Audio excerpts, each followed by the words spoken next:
To the channel Acharya Ji Online. Please subscribe the channel and press the bell icon. Suprabhatam भैया बहन, हिंदी के कालांश में आपका स्वागत है।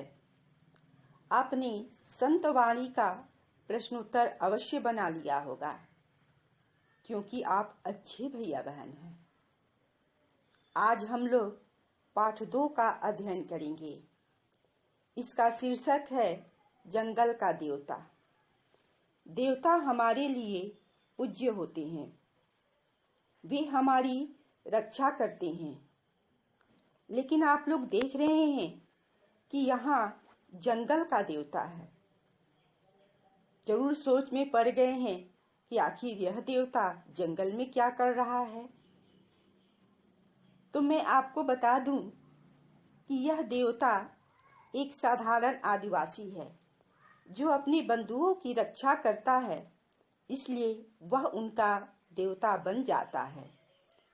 आज इस पाठ में हम इन्हीं के विषय में जानेंगे।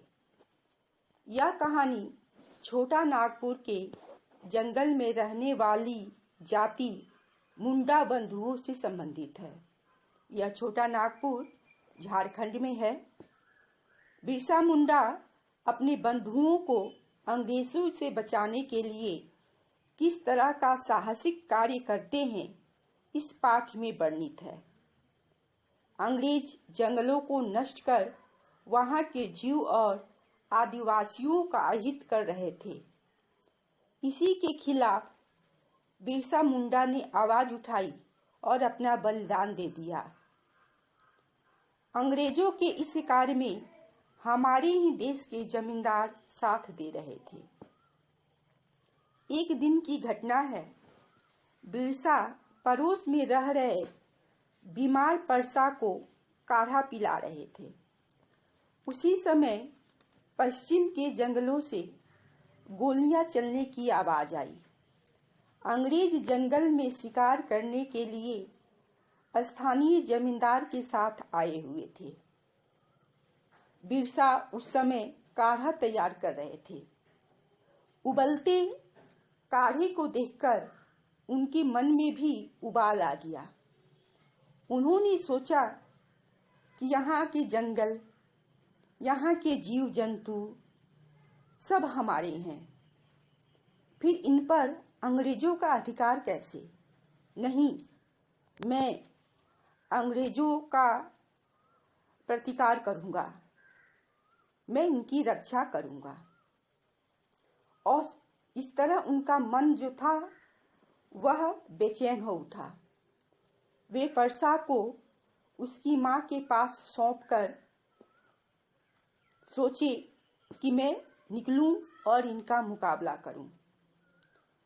उसी समय उनका मित्र मनुआ, जो अंग्रेजों की गोली से घायल हो चुका था, उसकी माँ की चित्कार उन्होंने सुनी। उनका खून खौल उठा और उन्होंने निश्चय किया कि मैं इन अंग्रेजों को छोड़ूंगा नहीं। कुछ उनके साथी भी उनके साथ निकले और उन्होंने अंग्रेजों को घेर लिया। वे अंग्रेज मुंडा बंधुओं के सामने लाचार हो गए और उन्होंने मनुआ के भाई को मुक्त कर दिया। अंग्रेज हार गए। बिरसा की जय जयकार जंगल में गूंज उठी। इस विजय पर बिरसा मुंडा ने कहा कि हनुमान को अब अपनी शक्ति का एहसास हो गया है। वन वनवासियों का है। यहाँ रहने वाले जीव हमारे अपने हैं। अब उनको अंग्रेजों का जुल्म सहन नहीं करना पड़ेगा। बिरसा के साथी जंगल में घूमने लगे और सभी को बिरसा का संदेश मिलने लगा। आदिवासी संगठित होने लगे। उन्होंने निश्चय किया कि अब अंग्रेजों का जुल्म सहन नहीं करेंगे। और इस तरह यह कहानी आगे बढ़ती है। अब अगले दिन हम लोग देखेंगे कि किस तरह बिरसा की जीत से अंग्रेज घबरा उठे और उन्होंने अपना दूसरा निर्णय लिया। बिरसा को बंदी बनाने का उन्होंने दूसरा उपाय सोचा और बिरसा बंदी बनाए गए। भैया बहनों, पाठ का आधा अंश हमने पढ़ा। इससे कुछ प्रश्न बन रहे हैं छोटे छोटे। उन प्रश्नों को हम लोग अपनी उत्तर पुस्तिका में नोट कर लेंगे। पहला प्रश्न है, जंगल का देवता किसे कहा गया है? दूसरा, बिरसा कहाँ के रहने वाले थे? तीसरा प्रश्न, बिरसा का मन क्यों खौल उठा? चौथा, उन्होंने क्या निर्णय लिया? आशा है आप इन छोटे प्रश्नों को बना लेंगे। शेष प्रश्न पाठ की समाप्ति पर बताए जाएंगे। साथ ही साथ जब पूरा पाठ समाप्त हो जाएगा तो प्रश्नोत्तर कार्य भी